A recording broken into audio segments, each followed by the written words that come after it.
California Governor Gavin Newsom explaining his new social media tactics to mimic the way that President Trump writes his posts on Truth Social, with his team posting frequent attacks to, quote, own MAGA as part of Newsom's push to punch back at Republicans.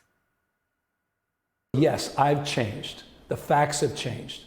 We need to change, and we need to stand up to this authoritarian. I have deep love and respect for people I disagree with. He is something altogether different, and he is unmoored. There is no constraints. So yes, we're going to punch back. But some warn that Newsom's strategy may not be the right play for Democrats.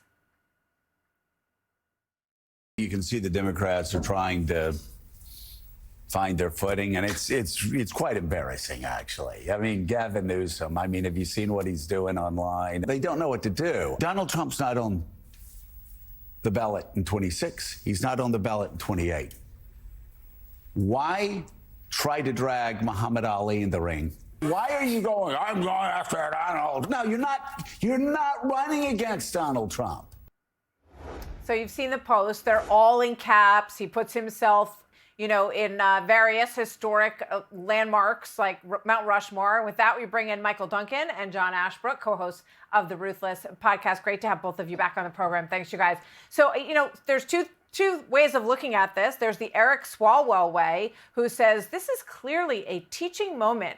He said, this is something we can learn from Gavin Newsom about. And then you see Joe Scarborough saying that he thinks that this is embarrassing and really the wrong route to go down. Michael, what do you think?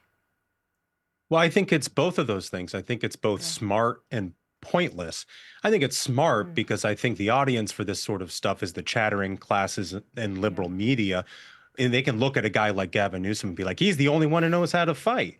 And that's good for him. It's good if he wants to run for president of the United States. I think it's also pointless because we learned this with Kamala Harris's brat summer, right? She was going to get all this engagement on TikTok, and then she lost every single swing state in the election in the fall, right? So I think it's both of those things.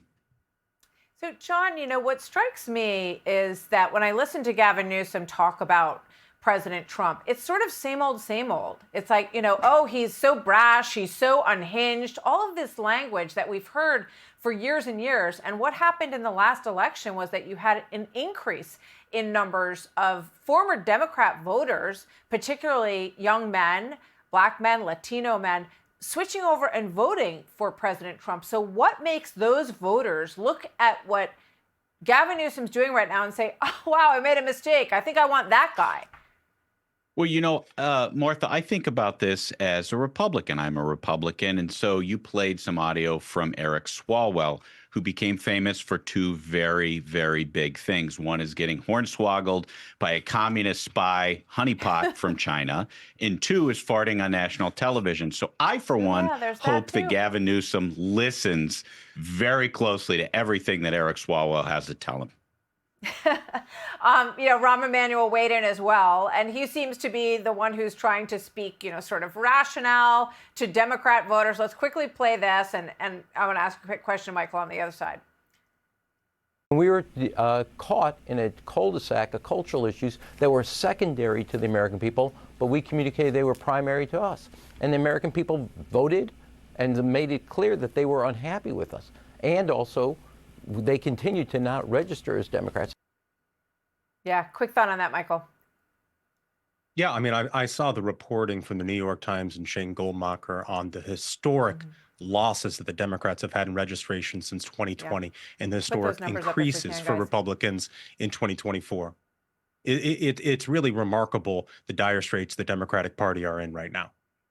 Yeah, and they do need a leader. They need a person who is really authentic and really much at the front of that. And the question is whether or not these folks who've been around for a long time are going to suddenly entice those voters to come back into the fold. Michael and John, always great to see you. Always great to listen to the Ruthless podcast, which I listened to the whole thing yesterday. Great stuff. So thanks, you guys. Great to have you with us.